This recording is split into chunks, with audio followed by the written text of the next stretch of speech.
So I've been watching an interview of Warren Buffett where he just kind of spills the beans on the secrets of the major habits and life skills that have led him to be such a great investment legend. So I was pretty surprised that he just number two, the factor that led him to his success. He points out that it was just he actually tells people, like, he recommends, if you are surrounded by people who are trying to bring you down or even don't believe in your abilities, your skills and so on, then obviously you're better off going your way and cutting ties with them, whatever. And last year, just around this time of the year, I made a video explaining. First, I explained the message of an Indian saint called Guru Nanak, considered a deity for many. He just gave one of his parables. He explains, somebody goes to him and asks for his value in life and the potential, what he could shoot up to. And Guru Nanak gives him a key, and then he gives him a ring, and then he asks him to get ask everybody what they are willing to pay for it. And finally, the lesson is that you just cannot let your value based on whatever someone else is trying to offer or how they perceive you. It should not be based on that. It should be your own decision. And you know, potentially just bringing you to the idea that your potential is unlimited.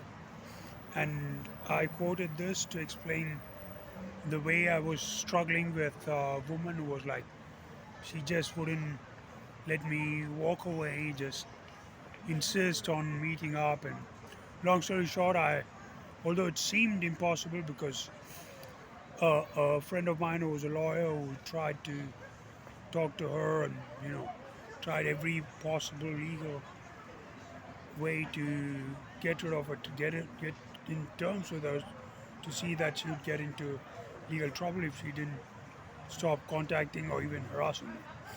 So I think just after that, there's two things I've reached to conclusion during this time. One is that I realized how many other toxic people might be around you, where you may not pay too much attention because you aren't hanging around with them that much. In that case, the getting rid of them isn't worth the effort that you're going through. If you can do it and make distance and keep away from them, and you don't have to get into much hustle, and if there's no friction, you just manage to do it, by all means do it. But if there is, like, you hardly see them once in a while, or maybe they are acquaintance or colleagues or whatever, but trying to get rid of them brings you more headache than, even short term, more headache than just going along where they're not creating so much of a havoc. They just happen to be naysayers, or let's say they are just negative. The outlook of life on the, not just their own outlook, like what they can accomplish, or they, on the whole, they're completely rotten, you can say. So in that case, then you definitely need to make an effort and get rid of them. And the second is that there are times where you really realize you nurture certain type of relationships, and it's just maybe it's your nature.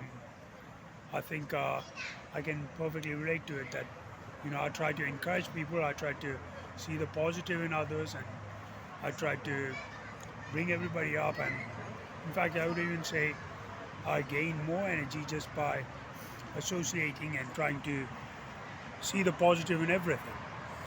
But I think sometimes after a couple of negligent interactions with people, where it becomes obvious to you that they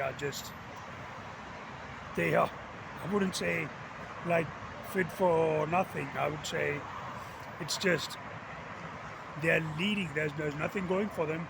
They're heading towards nothing in life. So if you really don't want to mess up your own mindset and you don't want them to weigh down on you, then also consider especially not nurturing it. I mean, if you see them once in a blue moon and they say hello and keep going your way, then that's not a big deal. But you just don't want to let anybody weigh